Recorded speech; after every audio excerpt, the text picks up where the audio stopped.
I often tell people that the ukulele is the instrument of peace because you can't possibly be angry while strumming an ukulele. And I often tell people that if everyone played the ukulele, the world would be a better place. How about a nice hand, Jake Shimabukuro. 3 strings. For those of you who aren't into ukulele or playing music, it was that second string that he didn't play. Turn to your neighbor and say, 3 strings. Today was the world premiere of, I'm just going to call it, Less is More. That's the title of that song. That's what it should be. Less is More.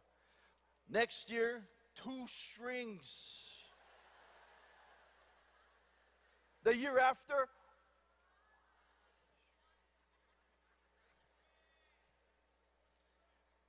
before I introduce our final artist, I want to first let you know that His Holiness may enter the stage during the last song to also enjoy our final performer.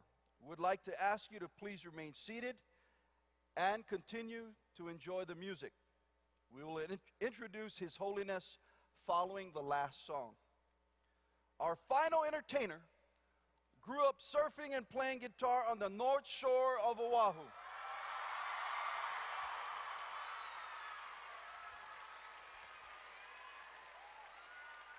Since 2001, he has released 6 albums that have sold over 20 million copies worldwide.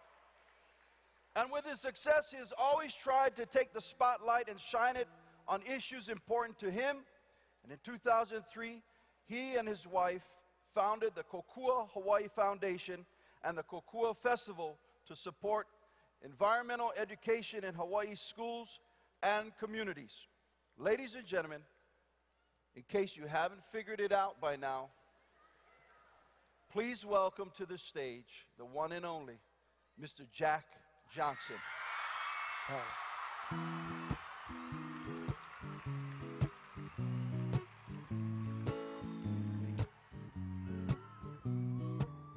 Thank you.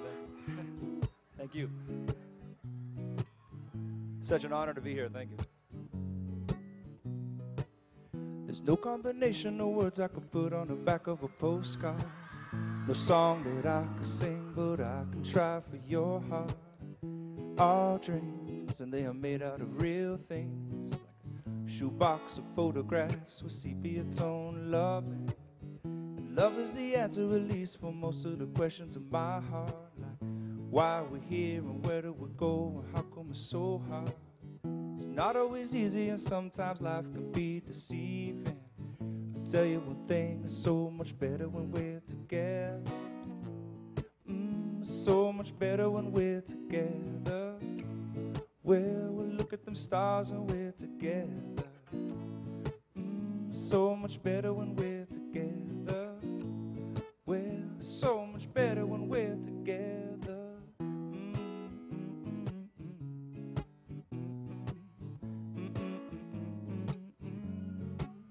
And all of these moments just might find their way into my dreams tonight.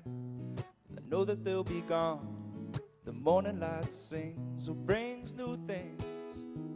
For tomorrow night you see that they'll be gone too. Too many things I've gotta do. But if all of these dreams might find their way into my day-to-day scene, I'll be under the impression of a summer in between, with only 2, just me and you. Not so many things we gotta do, or places we got to be. We sit beneath the mango tree now. So much better when we're together. Well, we're somewhere in between together. So much better when we're together. Yeah, so much better when we're together.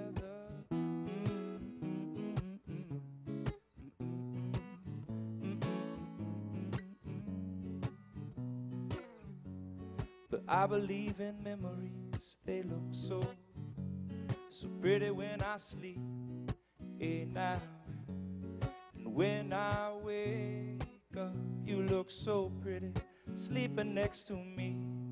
but there's not enough time, and there is no song I could sing, and there is no combination of words I could say, but I will still tell you one thing: we're better together.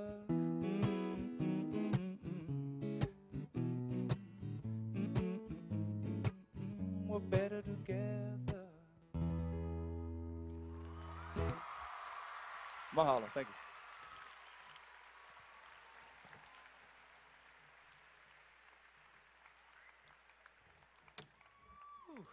Well, I've opened for a few big musicians before, but nothing quite this big. My heart is pounding right now. Pretty nervous. And I'm afraid when he gives his speech, you're going to see where I got all my lyrics from my whole life. So, trying to pick out my songs in the right way. No, but I've been greatly influenced by His Holiness, and I just want to say how honored I am to be here, and thanks again for inviting me to this event.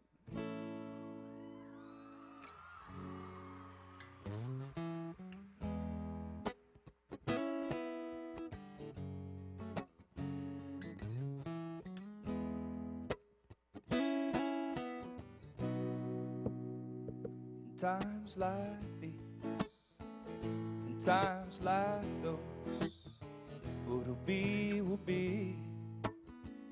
So it goes, and it always goes on and on and on and on and on, on and on and on and on and on it goes.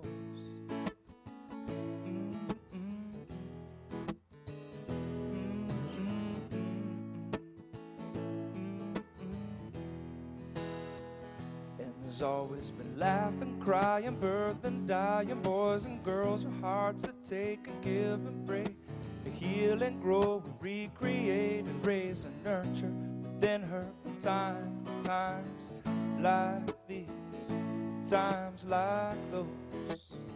What'll be, so it goes, and it always goes on and on and on and on and on. On and on and on and on and on it goes.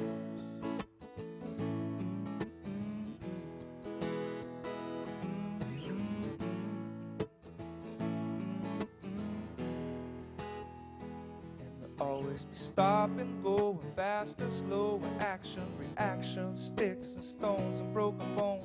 Those for peace and those for war, and God bless these ones, not those ones, but these ones made times like these, at times like those.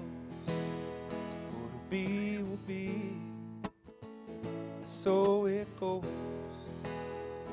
and it always goes on and on and on and on and on, on and on and on and on and on it goes.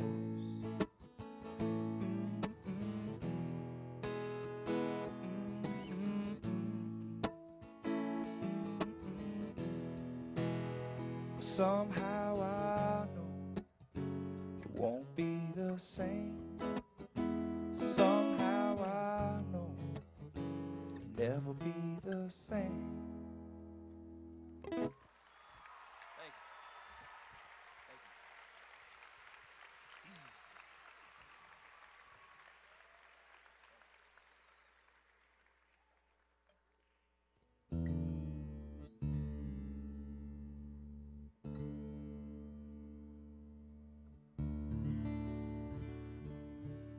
I drag my kids around the world with me, and sometimes I feel kind of bad because we change time zones, and we'll be walking down a street at 3 o'clock in the morning in Barcelona or somewhere. I'll have my kids with me, and people are giving us funny looks, but it's only, 9 o'clock in the morning here or something. And anyways, I started realizing that dragging them around all these places, and sometimes I get a little homesick, and I try to explain to them, as long as we're together, we are home. And that's where this simple message from this song came. It's called Home. And it's a song about, as long as you got love there, you're home, right there.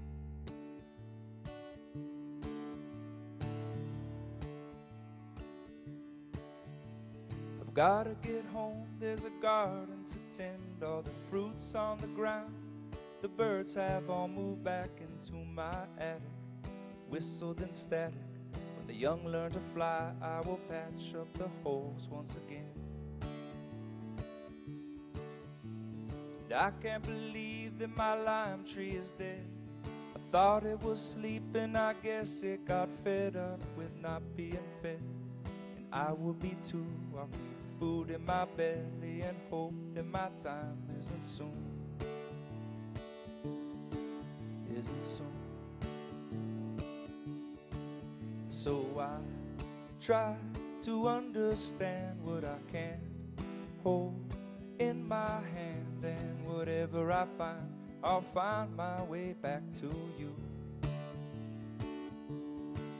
And if you could try to find it too, 'cause this place is overgrown, it's a waxing moon. Home is wherever we are, if there's love here too.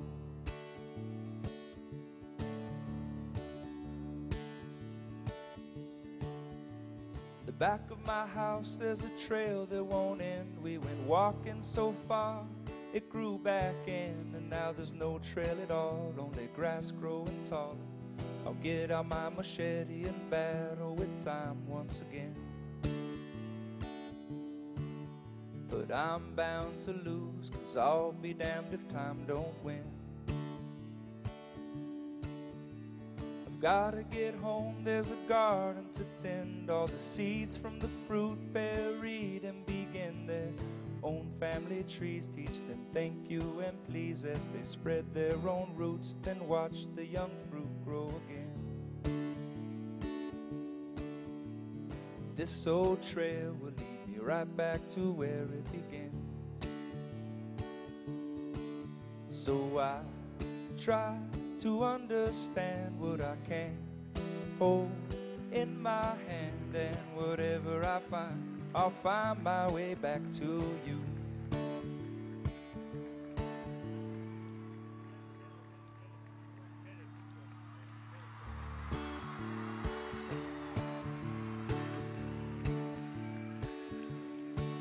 And if you try to find it too, 'cause this place is overgrown, it's a waxing moon. Home is wherever we are, if there's love here too. And now there's a lot of love right here.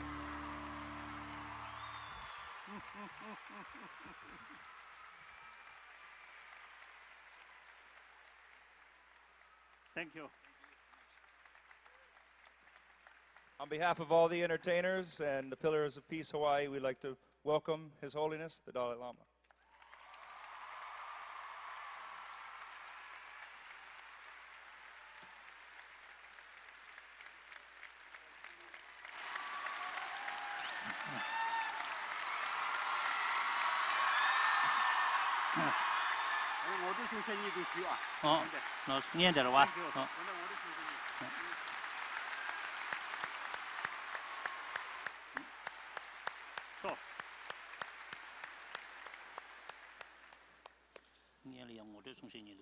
I forgot my part. Bringing the other performers back on stage real quick. Once again, family, how about a nice hand for Mr. Jack Johnson?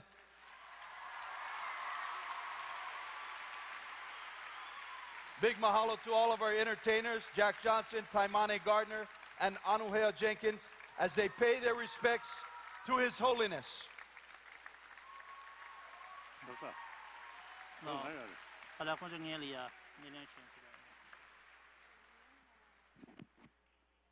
Okay. Thank you. Yeah. Thank you. Thank you. Thank you very much. His Holiness, no denying that kiss from Hawaii. Beautiful. I would like to welcome to the stage President and CEO of the Hawaii Community Foundation. How about a nice round of applause? The reason why we're all here, Calvin Takeda, please. Thank you, Calvin. Foundation 给大家操作手吧，嘉宾才给的，好了，谢谢。 Wow. Look at all of you. I want to thank you all for being here. I want to give a shout out to the kids from Lanai. The video you saw in a theater on Lanai City, they're all sitting there watching today. lo buku solo ya para mi cek nyeleng tu tak.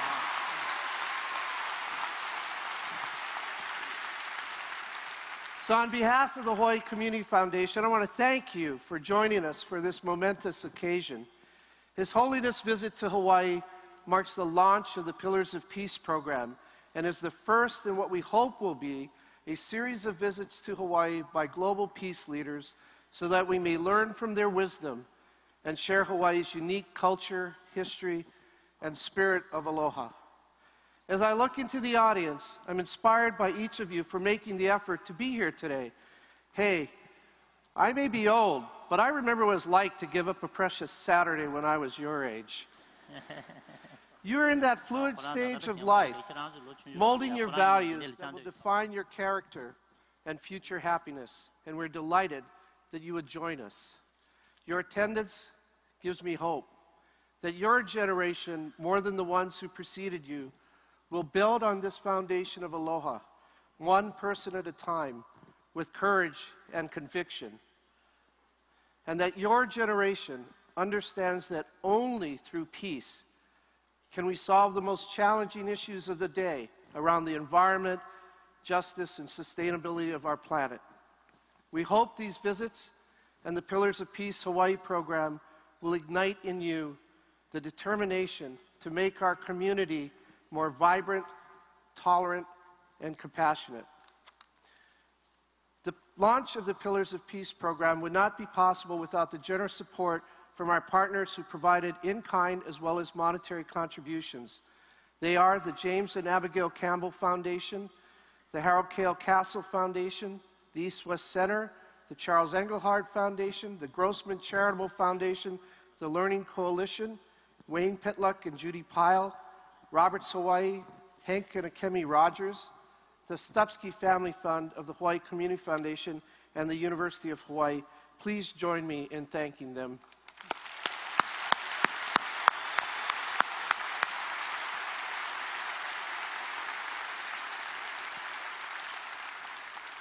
And we're extremely grateful to Pierre and Pam Omidyar, who are the visionary founders of the Pillar of Peace Hawaii program.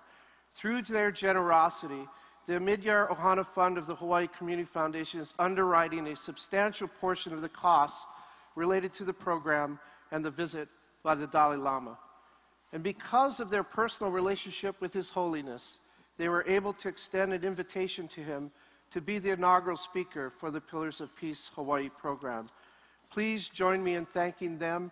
Pierre and Pam, we're grateful for your leadership in building a movement to encourage Hawaii's people and others around the world to practice peace in their daily lives.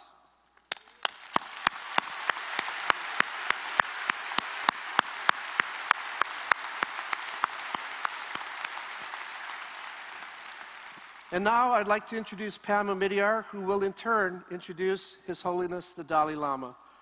As you may know, Pam is a local girl. She grew up in Hawaii, attended Haeoni and Iolani schools. Iolani, where are you? Give a shout out. All right.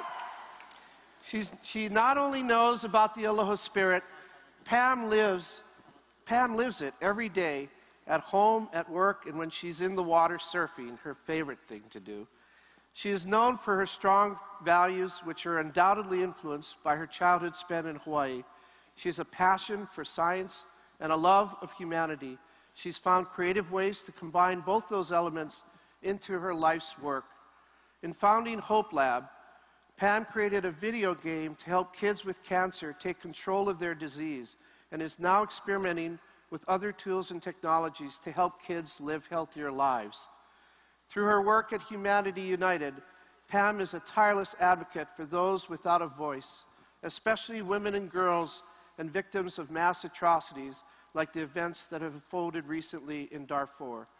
Her energetic mind, dedication to her work, and sincere heart make her a model for us all. Please join me in welcoming Pam Omidyar to the stage.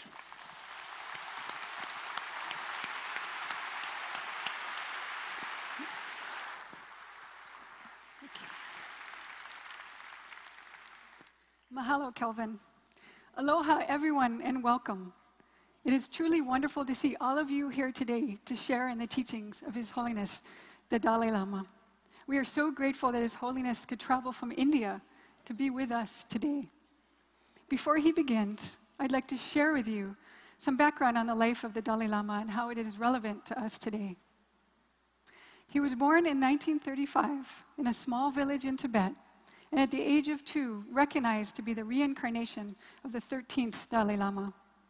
He began his monastic education at age 6, studying Buddhist philosophy, logic, Tibetan art and culture, the Sanskrit language, and medicine. He also had the opportunity to study music and poetry. At the age of 15, the Dalai Lama assumed full political power as the leader of Tibet. At 19 years old, he traveled to China for peace talks to meet with Mao Zedong and other leaders. However, at the age of 23 in 1959, His Holiness was forced to leave his home in Lhasa and fled into the neighboring country of India. However, shortly before leaving Tibet, His Holiness passed his final exams, awarding him a Geshe degree, the equivalent of a doctorate in Buddhist philosophy. So between the ages of 15 and 23, the same age as many of you here today, the Dalai Lama had earned advanced educational degrees and was taking on the responsibilities as his nation's spiritual and political leader. Since then, His Holiness has shared his message of compassion and nonviolence with the world. He's advocated for peaceful solutions based on dialogue and shared understanding.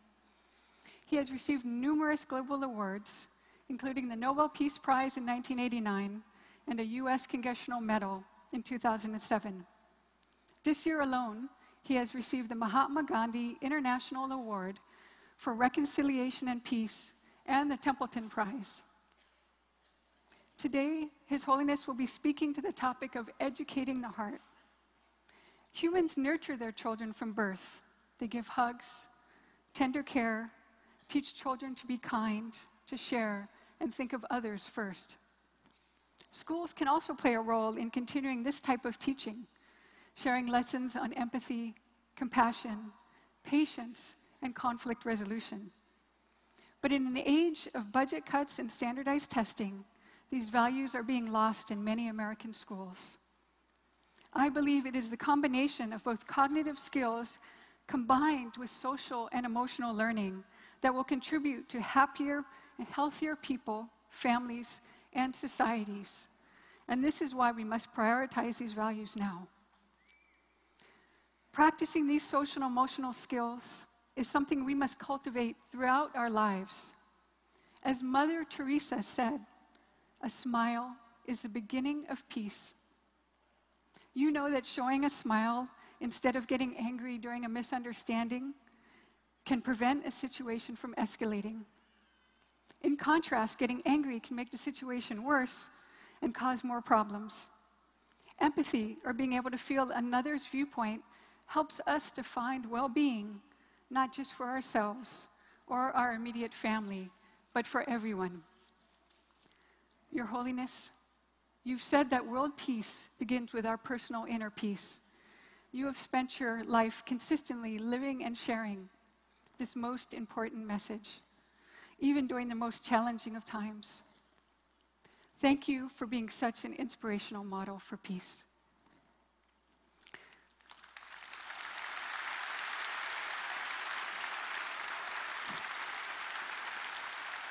His Holiness also teaches us the more we can learn how to develop warm-heartedness and compassion, the more we will be happy, but more importantly, the more we will be able to help others and share in the building of a more healthy and peaceful world. Our culture here in Hawaii echoes this sentiment of peace. As Mary Kavina Pukui has said, He ali'i ka la'ai, he haku na ke aloha. Where peace is, there love abides also. Here in Hawaii, the spirit of sharing and love is called aloha, and it is one of the many reasons why living here is so very special. It is my hope that you will take the lessons the Dalai Lama will share today and apply them in your own life. Just as Jake said in his video, let's have our hearts and minds open to listening and learning. Please let's show His Holiness the Dalai Lama our warm aloha and welcome him now.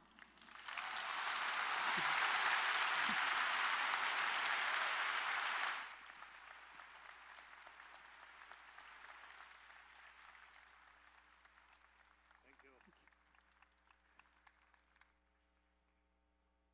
Tankare ngarwe. Long. Not kanan do long. Isn't it? I think from here.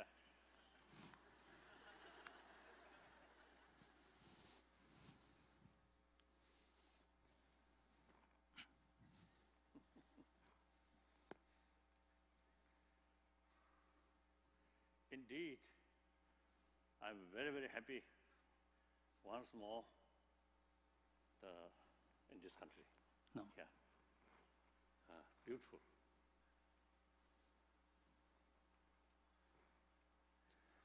And of course, the great honor to receive you these things, but also it creates some uncomfortable. So, with respect, may I put this there? Okay. Ngai. Ngai sui dana.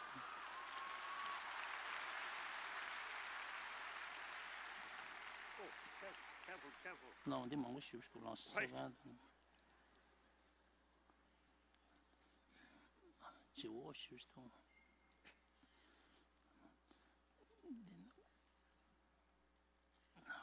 Then the 他的地我的去是什么？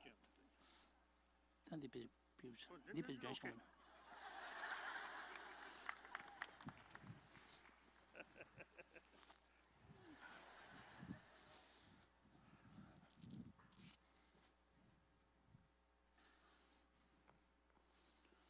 So firstly, I want to thank organizer, and especially my, quite long time, so my friend.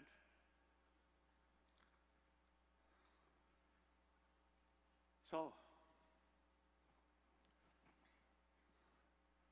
when I talk to people, public talk, or older people, or younger people, like students, I always make clear, I'm talking to another human brothers, sisters, and myself, another human being. We actually same human being. Mentally, emotionally, physically. Just yesterday, when I arrived hotel, some group, I think student, welcoming me. So I expressed, some of their face looks like Tibetan. So we seem to see physically, even physically, much sort of Resemble. Resemble. like that. So,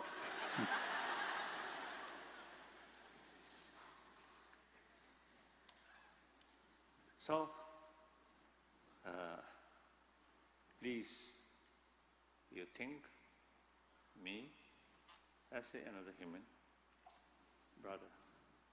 I also consider you another human, like some cases, elder brothers, sisters, or younger brothers, sisters. Everyone has sort of common desire or same desire to achieve happy life. Days and nights, we always want happy. It is our basic right. I often see telling the very purpose of our life for happiness, for joyfulness. Reason that our life depends on hope. Our existence, our survival depends on hope. Someone completely lost hope, then that very sort of mental attitude shortened their life. So hope means something good. So therefore, very purpose of our life, we can say happy life.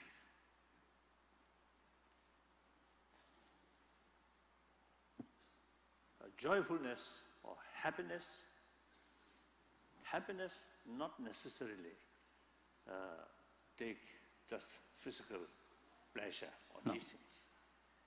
Sometimes even physical level, some suffering, some pain can bring tremendous satisfaction on mental level.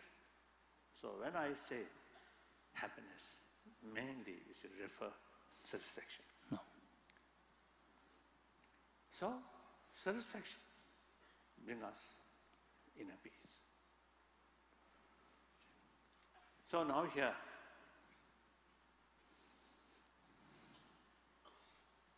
we have this human physical with 5 sense of organs. A certain level of satisfaction, joyfulness, mainly is to come through these sensorial level of experience. Yes. Then another mental level satisfaction or tremendous sort of joyfulness on mental level. So everybody you see, can examine in our daily life. You see, we are experiencing 2 levels. One level, sensorial level. One level, mental level. So between these two, the mental level experience is much more superior, effective. Yes. Reason, as I mentioned earlier, physical level sort of painful experience brings mental level tremendous satisfaction. Or physical illness can subdue by mental peace. Mental disturbances almost impossible subdue by physical,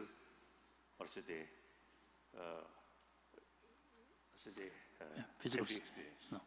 No. Physical level happiness or comfortable cannot sort of subdue mental level of suffering. So therefore, obviously,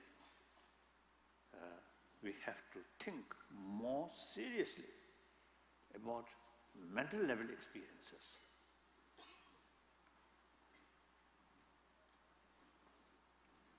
Physical level or senses of organs level, our experience and animal experience more or less same. But big differences, mental level experiences, there's big differences. Because our brain,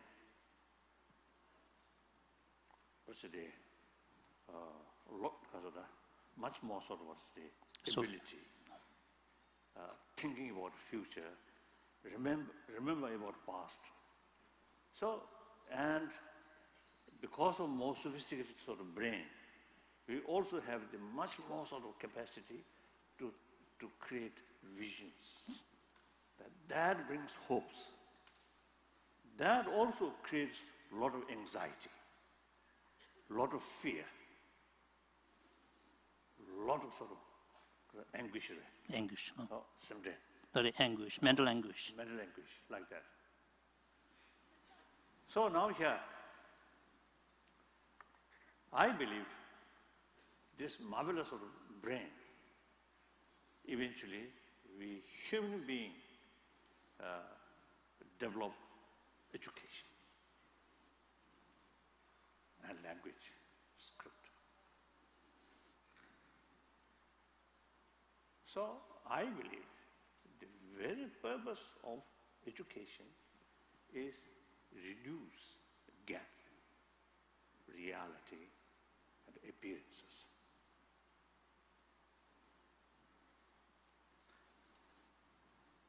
Now, as far as material thing is concerned,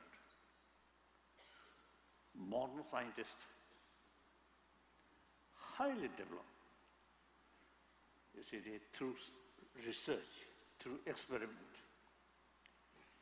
Now we gain, I think, more fuller knowledge about the reality in matter's field.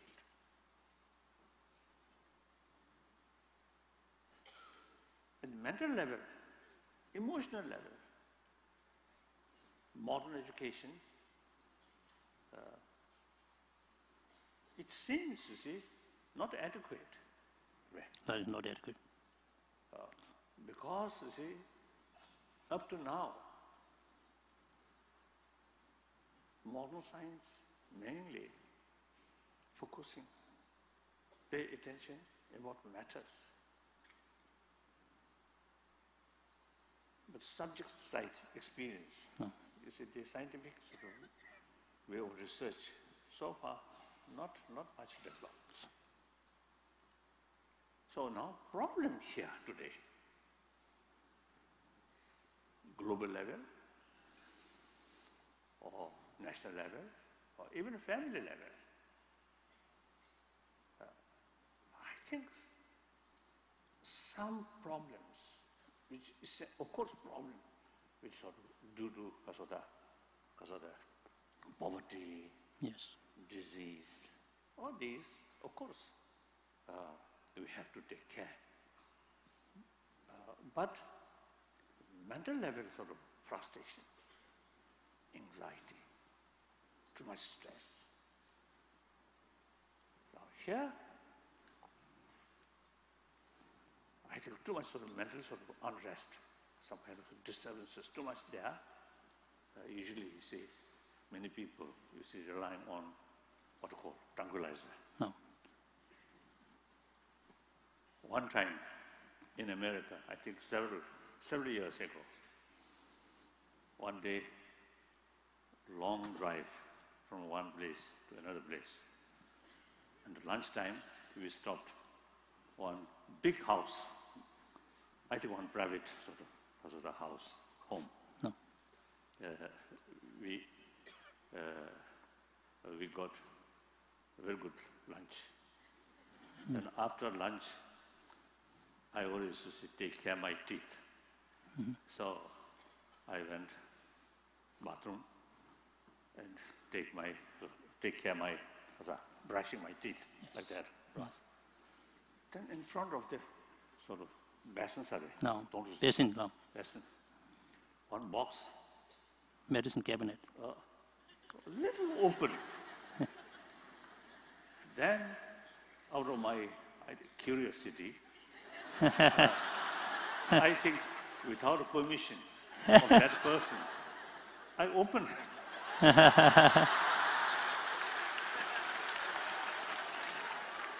There I found tranquilizer.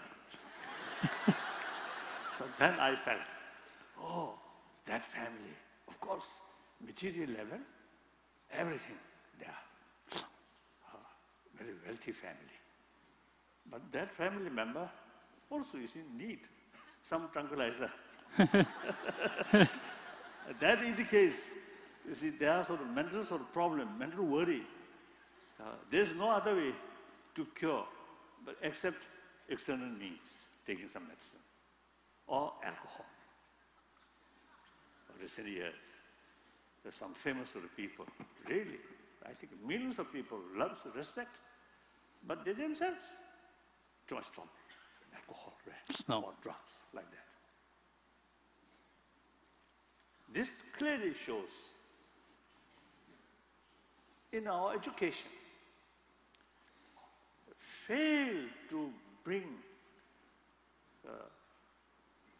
reduce gap, reality and appearance. Appearances We feel, oh, good facilities, good money, No, lot of money, lot of money. Rich power. Appears, oh, these are the ultimate source of happiness or joyfulness. But reality, not. Of course, some uncomfortable due to lack of material facility. Yes, make effort, spend more money and earning more money. Yes, we can reduce that. But mental level experience, you cannot do that.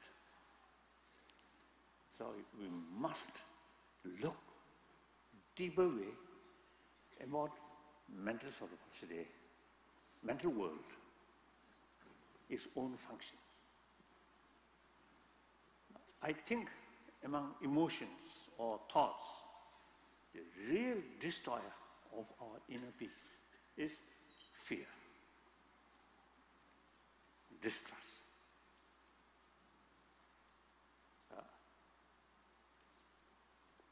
Then, of course, distrust there, eventually fear develop. Fear develop frustration. Frustration develop anger. Anger brings violence. I think at national level, or even family level, whenever we face some problems, we often rely on using force. So that's the reality, totally wrong. Apparently right. No, appearance. Appearance, yes. Use force, solve that problem. You win, right? No. And destroy other. Reality, no. Through non-violent way, if you can change the negative person's sort of mental attitude, that's a real victory. Using force, the negative feeling, others' mind increasing. Of course, there are, in case some disagreement, different sort of say, interest, Yes. you can talk. Listen, their view, with respect, they are right. And consider, they are also part of humanity. They also, basically, is the same human being. They also have the same right. Through that way, we can change the others' sort of mental thinking. Yes. So, in any way, education, suppose we should reduce the gap, appearance, and reality. So I am trying to talk according to my own experience. Of course, in my experience, of course, the practice of Buddhism also is there, but I am not touching that part. Right? Right. I'm talking just for human level.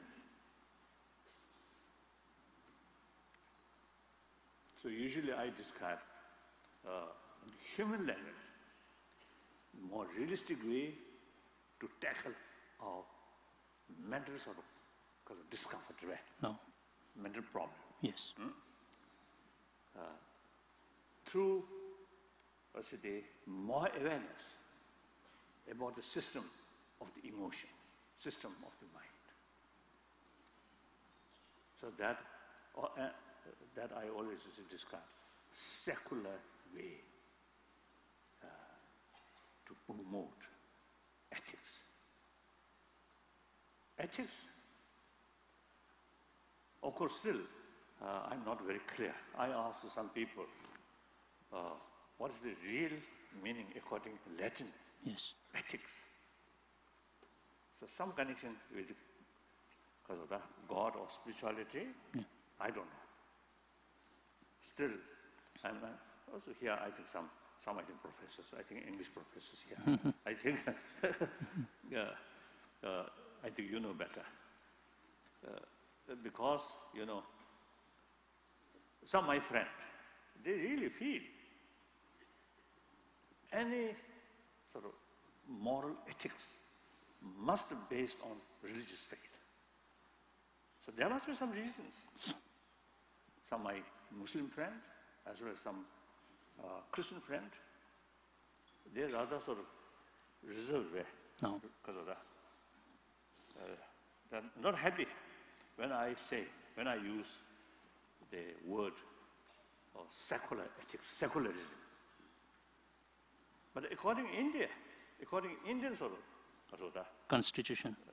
constitution or in Indian thought, the secularism not at all negative towards religion or disrespect any religion, but rather respect all religions, and also including respect non-believers. This also, you see, not created in modern India, but 3,000, 2,000, 3,000 years old, secularism, respect, including non-believer. So that's according to Indian philosophy concept. So India's own constitution based on secularism. So the secular ethics, I mean, based on our common experience, common sense, and now important is latest scientific finding. Number of cases, I think top scientists, now they begin to feel for physical health, mental peace, inner peace is very essential. Then also, you see, your brain, according to them, the left side brain is a more active. This side, the person becomes more calm, happier. Like thinking more compassion, or person who for more experience about compassion, genuine compassion, then this side of the brain more active. More active. More active. Or anger, hatred, this side more active. So now quite a number of scientists, now they show more interest about proper mental development or mental training.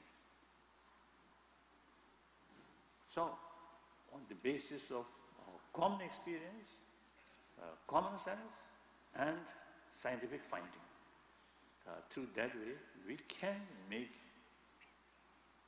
awareness, more awareness about the ultimate source of happiness within ourselves. The emotion, as I mentioned earlier, fear, more self-confidence, not blind self-confidence, but self-confidence combined with sense of concern of others' well-being, more intelligence of thinking, more holistic thinking. Through that way, develop self-confidence. That, another word, inner strength. That reduces fear. More sort of sense of respect, sense of concern of others' well-being, including your own enemy. Enemy also human being, generally speaking, like for example in human case, your human enemy also human being. They also have every right to achieve happy life, to overcome problems. So thinking that line, there is possibility. We have the ability to develop genuine sense of concern of their well-being. Once that kind of mental attitude develops, no basis of hatred, no basis of anger.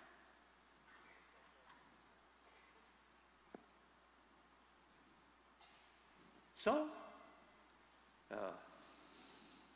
but you see, the respect of your enemy, or keep loving kindness towards your enemy, does not mean you bow down to it. Yes, you submit. You submit. No. As far as the action is concerned, in case unjust action by some people, then you have to take countermeasure to counter that sort of wrong action, unjust action, right? Yes. But with respect, with genuine concern of their own long-term interest, right? Long-term future interest. If they carry wrongdoing, successful today, they will carry more. Ultimately, they will suffer. So thinking that line, out of sense of concern of their own future, and take appropriate measures to stop their wrongdoing. So that's compassionate action. Not come from hatred or anger or jealousy. So therefore,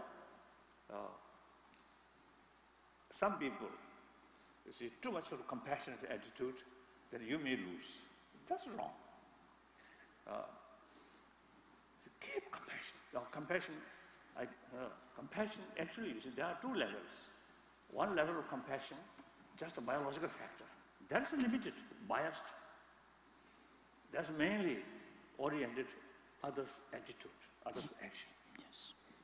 But another level of compassion, through training, through reasoning, through awareness, that kind of compassion, not oriented their attitude, Yes. but the people, the person, right? Yes. The person or human being Yeah. itself. So no matter what their attitude, so long they are human beings, they have every right to work on suffering. So on that awareness, you can develop sense of concern.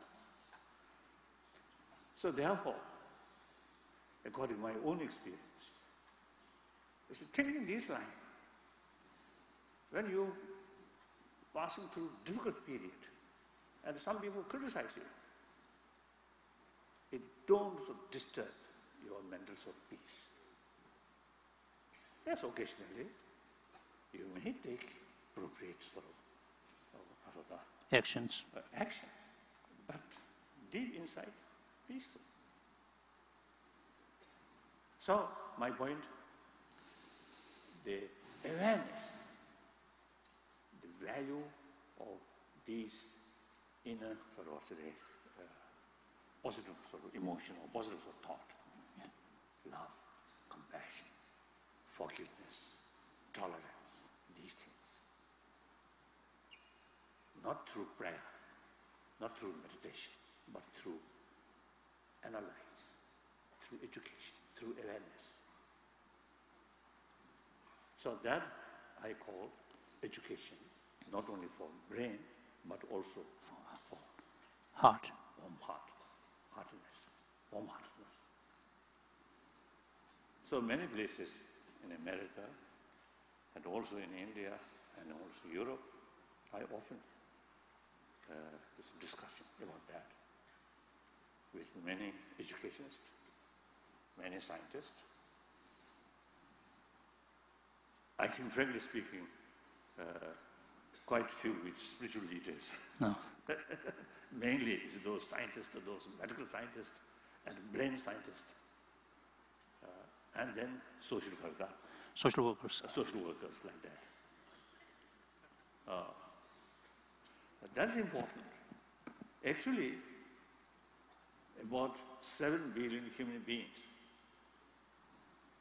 I think a major portion, if not a major portion, but at least it's a quite big portion, are essentially non-believer. They may say they are following this religion, that religion, but they're more like tradition, more like a habit. No. Yeah, just out of habit. People say, I belong to this or that religion.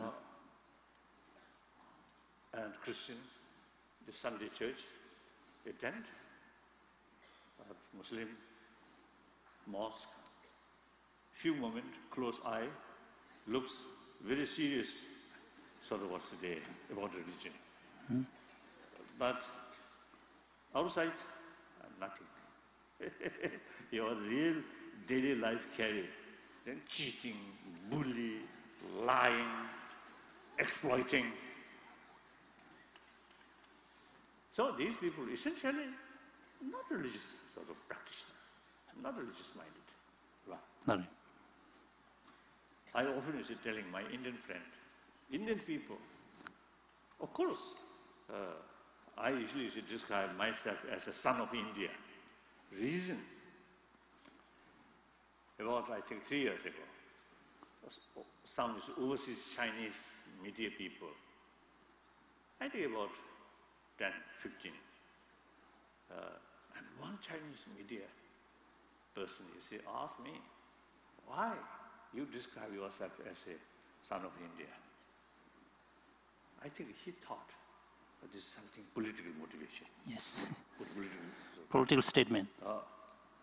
then I told, look,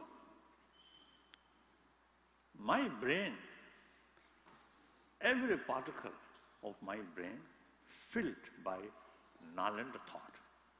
That's ancient Indian thought. Since my childhood, I study all those texts which I learned even by heart, 6, 7 years old since then, all wrote by Nalanda masters. These reflection of ancient Indian thought. Yes. And then my physical, about 3 years ago, I told this physical last 50 years survived by Indian rice, Indian dals. Indian lentil soups. No, dal the lentil. Indian chapati, Indian sort of special sort of bread. No. So I told, that's the reason I describe myself as a son of India. Then it seems to see that person understands. Seems to see he understands. Now this is not a political sort of words today. Statement. Reasons like that. So I respect India. I love India. Meantime, I also, you see, telling my Indian people, generally, very religious-minded. Every home, every Indian home, some statue of God and goddesses. And every morning, they pray with incense and flower. But meantime, there are a lot of wrongdoings, corruptions. So I'm telling to my Indian friend, there's only two ways, two choices. Either accept religion, God, and follow honest way, truthful. Or forget God. Think money, worship money, and whatever way, in order to gain money, follow. There's no third way. So like that. Even among Buddhists, among Tibetan Buddhists, also you see there are corrupted sort of people there. So formally they are religious believer, but essentially, I don't think they are genuine believer. So therefore, quite a major portion of 7 billion human beings, I think, essentially non-believer. So generally, you see, public level, you see, some people feel these inner values, love, compassion, forgiveness. Then people consider these are part of religious practice. So therefore, those people who have no interest about religion, then they also, you see, no interest about these values. That is wrong. Whether you accept religion or not, that's up to individual. If you prefer remain non-believer, absolutely right. They are right. But since they are human beings, part of the humanity, basic human nature is a social animal. Money, power alone cannot sort of bring together human being. Emotional level, the sense of taking care, right? No. Sense of concern of others' well-being, that mental attitude alone bring together. That's real social level. Each individual's future entirely depends on the rest of the community. No matter how powerful one single person, but their future entirely depends on the community, on the community. Now today, global economy, in that level, and also environment issue. Now world become just one entity. East depend west, west depend east, southern depend north, north depend south. That's the reality. We're just a big human family. So that's the reality. Apparently, different continent, different country, different religious believer, these are secondary.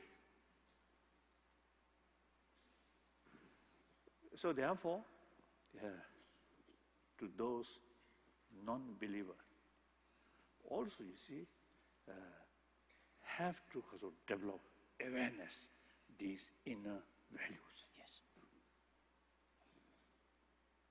So that, wherever I go, I always talk that. I have 3 commitments. Number 1 commitment, promotion of non-violence, promotion of peace. Non-violence, peace, you see, ultimately depend on motivation. Not physical action, verbal action, but mental attitude. Mental level, genuine peaceful, compassionate mental thinking. It's a really peaceful mind. With that motivation, verbal action, physical action, no matter what appearances, essentially non-violence. Motivation level, negative, want to cheat, want to exploit, want to deceive. Yes. Then physical action, verbal action may be very nice, but essentially violence. So therefore, when we make effort promoting non-violence, we must deal with motivation level. So I do that. Then second, my commitment is promotion of religious harmony. On that level, then I'm Buddhist. The first level, I'm talking just another human being. Different religious belief, or different nationality, different races, is not secondary. When we're born, just like a human being. Just a human being.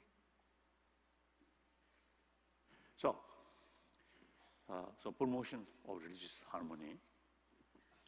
In the philosophical field, even within Buddhist tradition, even within Nalanda tradition, there are different philosophical views. So a lot of argument through centuries. But all carry the practice of love, compassion, forgiveness. All major religious tradition. It's a practice level, all carry same practice.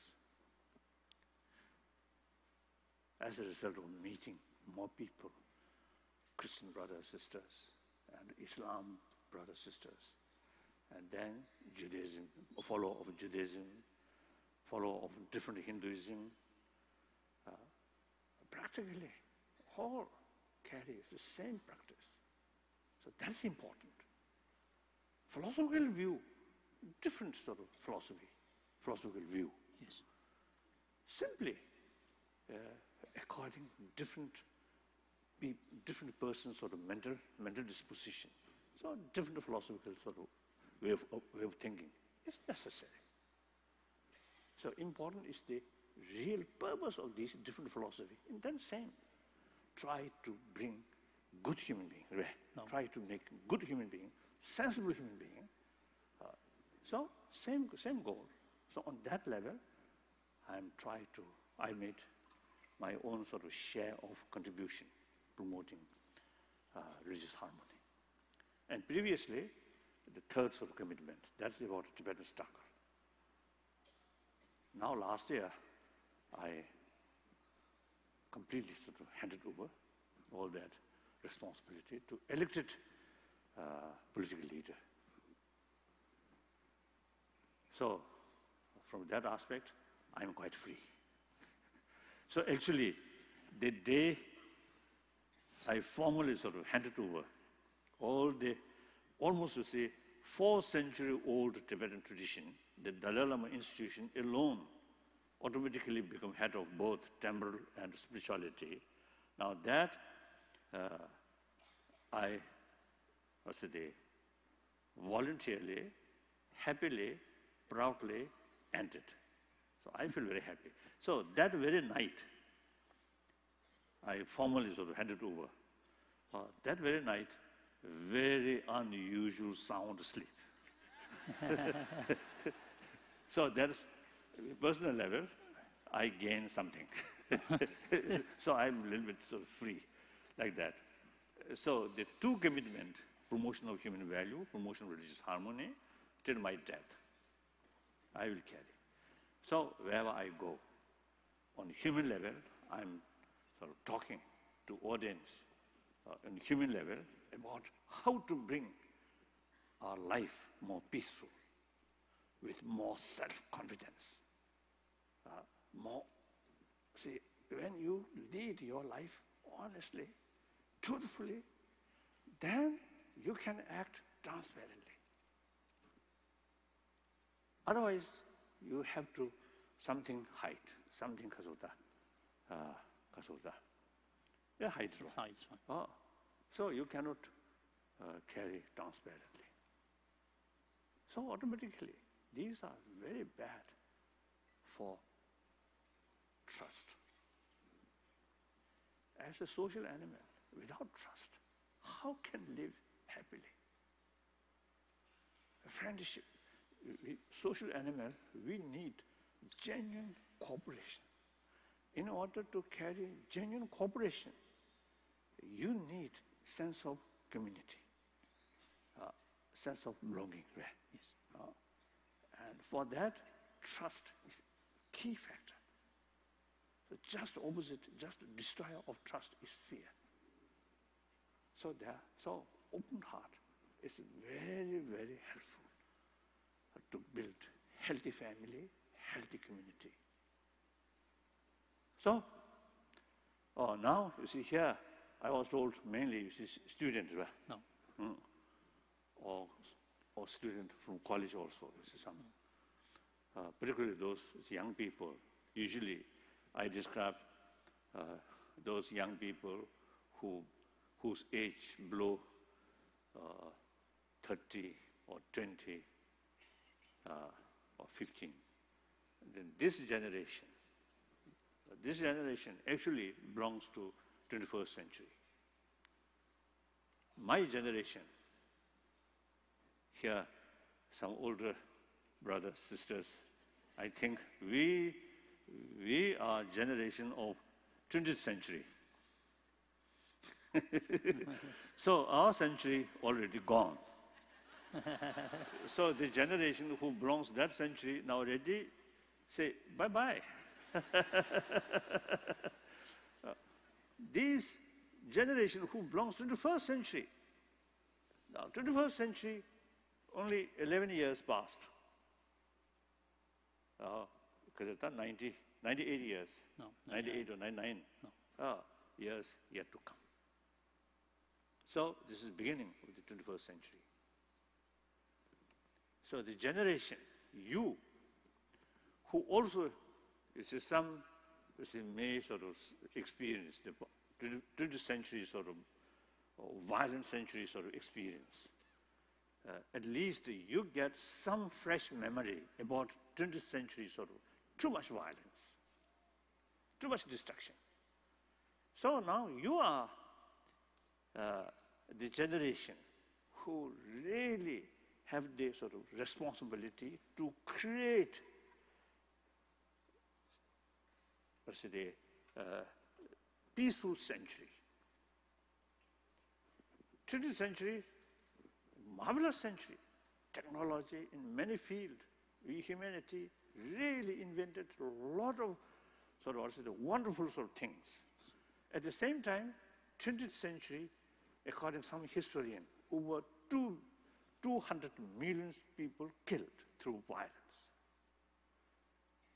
Such immense violence really, you see, make new shape of the world, then some justification about that immense violence. But that's not the case. Even beginning of this 21st century is some unhealthy, now including Afghanistan, or these problems, or Syria also. I think the symptom of our past negligence, past mistake. So therefore, now this century must be century of peace. Century of peace does not mean no longer any problem among humanity. Problem will be there, even increasing. So the only way is to deal with the problem, not through violence, not through use force, but through logic, through reason, through on the basis of mutual respect. Through dialogue. Dialogue. So this century, I often used to telling, this century should be century of dialogue. So this generation, young generation, you should, realize sort of your heavy responsibility to build happy humanity, happy century. You have the ability. So think more this line. That usually I sort of appealing. Then some occasion in America, also India, half joke. My generation may not see that sort of positive result from your effort. But we have the opportunity to watch you from either heaven or hell. Watch, or the generation, or the 21st century generation really carrying the proper sort of constructive work or not. That we will see. So that my talk. Now I would like to take some questions. So yes. I will go there. So, okay. I think in order to save time, one microphone I think carry here, put here, one microphone there, then those people who have some sort of questions, then come together. From this side, come here, this side, go there. Okay. Otherwise, you see, if maroon carry this side, that side, then a lot of waste of time. We have the questions from the audience already. Okay, hello. Hello. Okay. Yes, that's fine. How about a nice hand for His Holiness?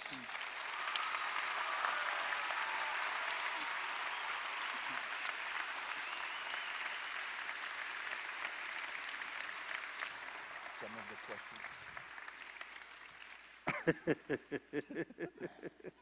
Yes, question now. His Holiness, we had over 2,000 questions asked online. We'll try our best to get a few of them in today. First question, just to lighten the mood. What makes you happy? What makes you laugh, His Holiness? I think if I laugh when I was just alone, then that looks mad. So only when I met, you see, people, so the people's face full of life, sort of what's the peace or friendship, right? Yes, friendship. That really gives me genuine sort of what's the happiness or satisfaction. Then laugh automatically come. If the audience remain too much serious, then occasionally I deliberately carry some sort of mistake or something. Yes. Then sometimes you see a little mistake here and there, sometimes helpful to because Make of you broke that too much sort of reservation, right? Yes. Too much seriousness, like that. So otherwise, we are social element. When I talk, I always consider you just long time my friend. Same. Emotionally, same. Physically, same, as I mentioned earlier. So no barrier. Of course, sometimes language barrier there, but that's not important. There is no barrier, smiling. Yesterday I mentioned, language problem there, culture different. Also the location different, but we can smile each other. Like that. Thank Next you. question.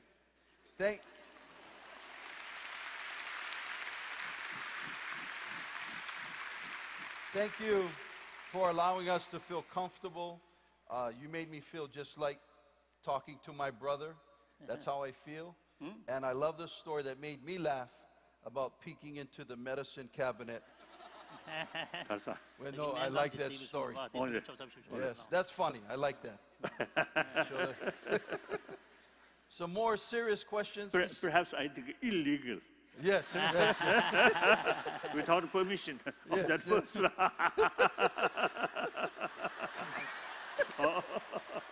Yes. His Holiness, we call that in Hawaii. Yes. Yes. This is from Joseph. He's one of our high school students. He said, in light of recent global demonstrations for peace, such as the Arab Spring, what advice would you give to those directly affected, specifically students and community leaders who risk their freedom by peacefully demonstrating against their governments?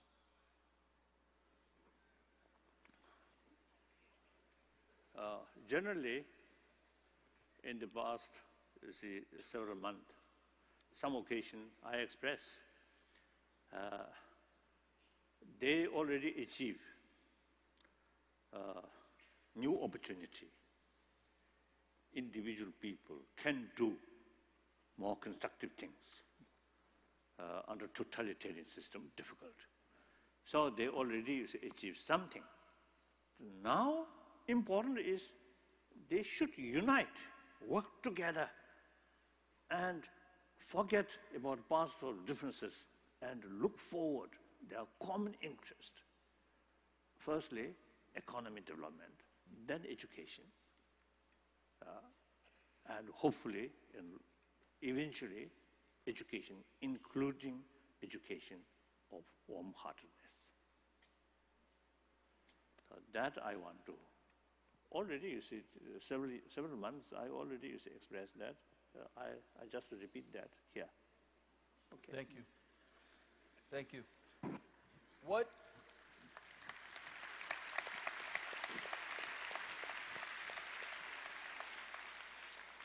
What is the most peaceful thing that you've seen here in Hawaii?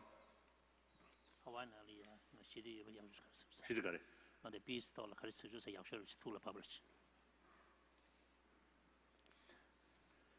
I think there also may be appearance or gap between appearance and reality. So appearance in the past also see few days, just only few days.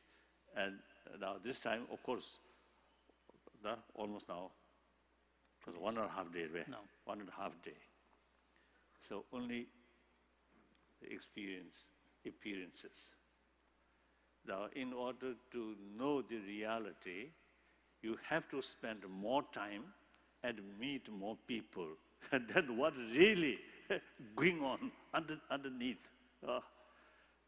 I think generally, I think firstly, your own culture seems very peaceful culture. And the other, just as other occasion, I expressed the ancient people without much technology, these things. You see, their relation with nature is more alive. So, taking care about nature, respect nature. I noticed some other sort of places in America, American Native people, and also like Shintoism in Japan. So they very much sort of respect nature. Sometimes they worship nature. I think that very much relevant to today's world. Sometimes we forget basic our nature is, we also, because of that, part of the nature. Nature create humanity. So ultimately, if nature really becomes something really because of that, Disrupted. disrupted, then like the ecology, drinking water, already ended like a tsunami. Once you see nature really sort of disturb or change, this is a question of our own survival, not this nation or that nation. Or maybe Hawaii people, or like people in Tokyo, or also in Calcutta, Bangladesh, in this area, lowland, in Holland also lowland. So if sea level, a few meters, rise, I think they may go. But we, at least in the Himalayan range, we are quite safe.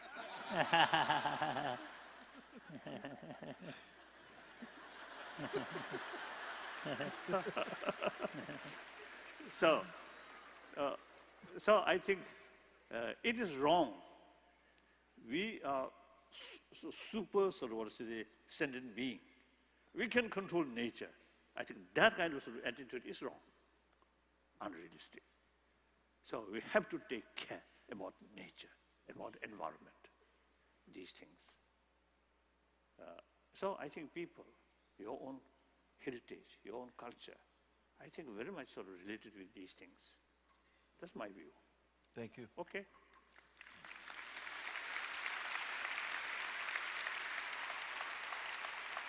This next question comes from an anonymous student. It says he struggles with showing compassion to others who more often than not do not reciprocate. When compassion and gratitude is not returned,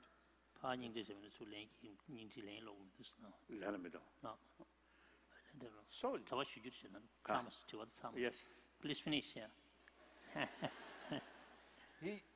he says, how can we appreciate only the giving of compassion without the expectation of reciprocity and still feel spiritually satisfied? As I briefly mentioned, there are two levels of compassion. One, biological factor, biological level. These sort of compassion very much oriented about others' attitude. So that kind of compassion, if I show love and compassion, how much I will gain. Yes. That's the biased, not genuine compassion. Genuine compassion, regardless their attitude, but consider them also as human brothers, sisters, or from the Buddhist viewpoint, these also sentient beings who have the experience, same experience, and also have the right to overcome suffering. So with fuller knowledge about that reality and develop sense of concern of their well-being, there is no room some kind of expectation from them. No. Unconditional compassion. Oh, like that. No. It is the compassion, you don't expect anything in return.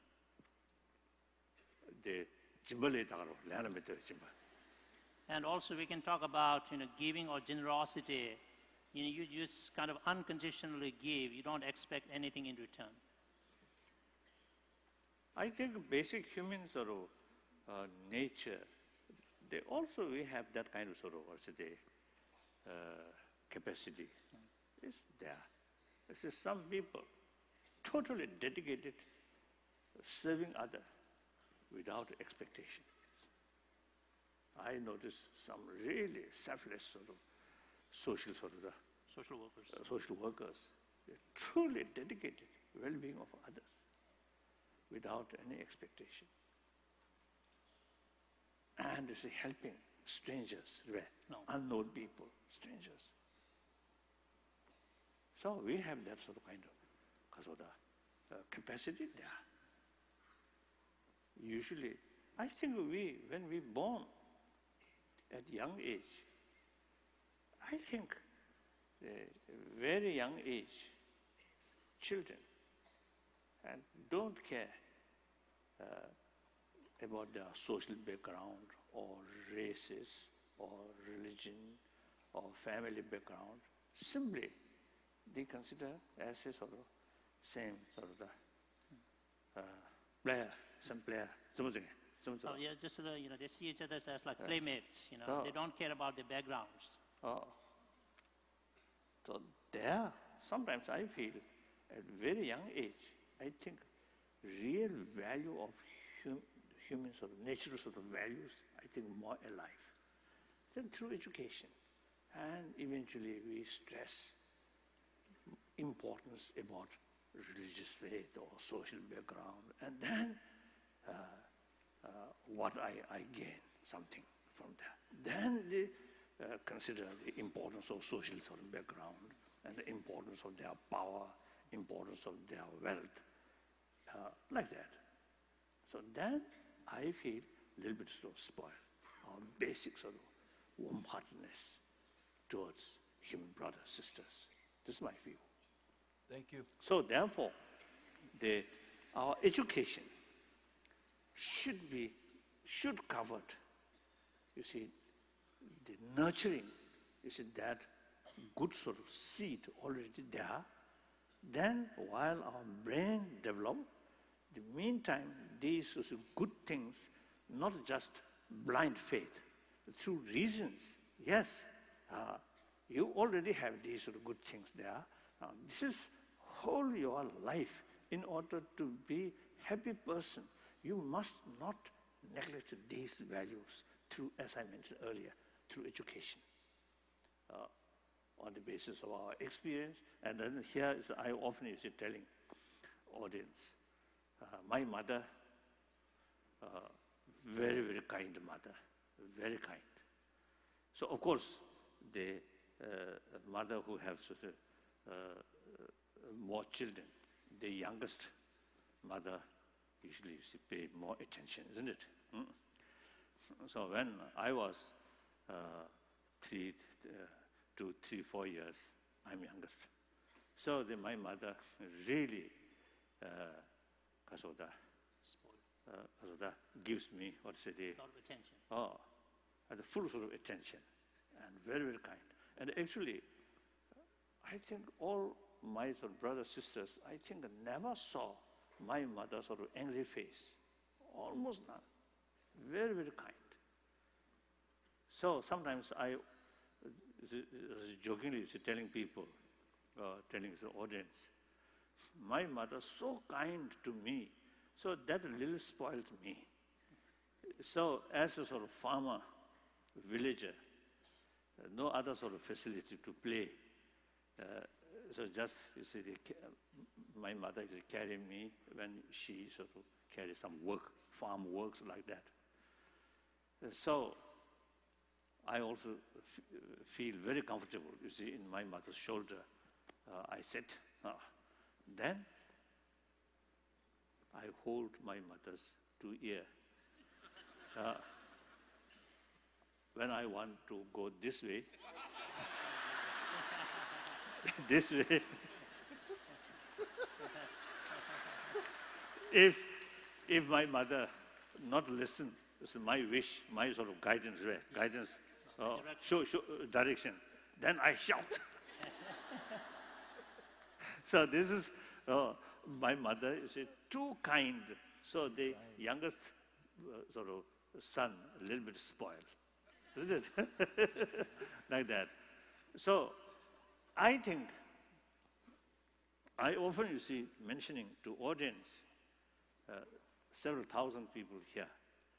I think outwardly, apparently, I think everybody, you see, I'd say they're more or less same. And deep inside, those individuals who received maximum affection from one's own mother or one's own other parent or other relatives, and grown up full of atmosphere, were full of compassion, full of care.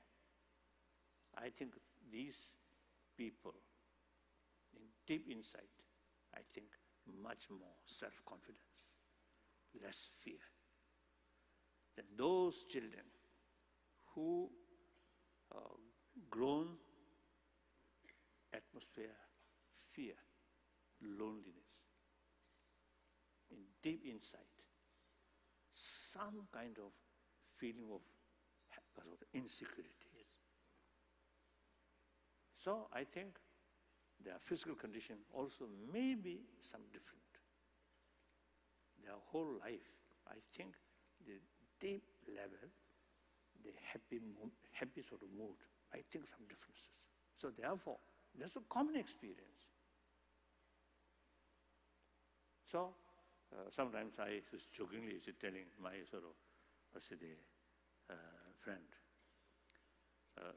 in India, you see, some great ancient masters, you see, they, in the form of praising, some of them born from lotus. Yes. So I jokingly telling, such people may be very wonderful teacher, but they may have more love or compassion towards lotus rather than human being. So we are quite fortunate, you see, born from our mother. So physically, we experienced how much sort of effective mother's love and our own closeness feeling towards mother, totally relying on mother, yes. Like that. You see, right from the beginning, we experienced that. Then common sense. Look, watch your neighbors, families, those families which quarrel, which often quarrel or with distrust each other, suspicion. No matter how sort of wealthy person, wealthy family or powerful family, may not happy.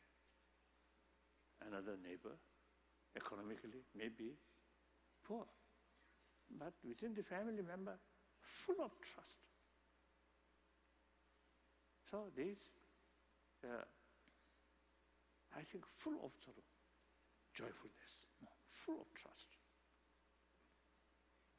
So there is no room of lonely feeling. Some individual in big family, good reputation, but deep inside, lonely feeling. Some my friend, I think very rich, maybe billionaire, but as a person, unhappy person. So like that. So that's use our common sense. And we can learn, this family very happy. Why? Not money, not due to money, not due to power, but all the families full of love, full of compassion, trust. And then, as I mentioned earlier, the Kasajoti, scientific finding, like that. So, next question. Thank you. How about a nice hand for His Holiness?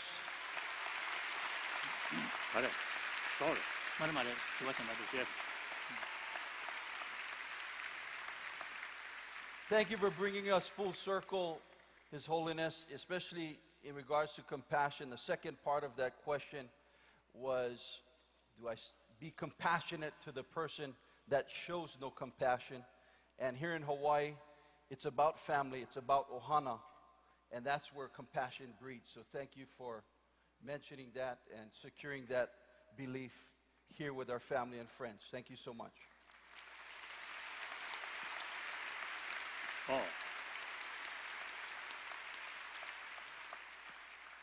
I may add something on this subject. Among the students, among the sort of classmates, this kind of feeling, genuine of companion, right? Companionship. Yes. Genuine sort of brothers, sisters. Then I think the part of your brain which carry, so to say, sort of intelligence, study. If your basic mind calm, then that part of the brain also function normally. Emotional level, some sort of distrust, some kind of distance. And also here, extreme sort of competitive sort of feeling. Competitiveness. No. Competitiveness. Extreme, I mean, extreme is negative. Sense of competition is good for further progress. It is good, it is necessary. But extreme, that means, you see, they simply, you see, think yourself, oh, I must be top. And with hard work, hard study. That is good, positive. The extreme sort of competitive sort of feeling, that is in order to you reach top, some sort of negative feeling to other or create some problem, some hindrance. Now that is blind sort of say, competitive sort of feeling. So negative sort of competition, too much competition, anger, frustration, distrust, I think very bad for your study. So the school sort of the student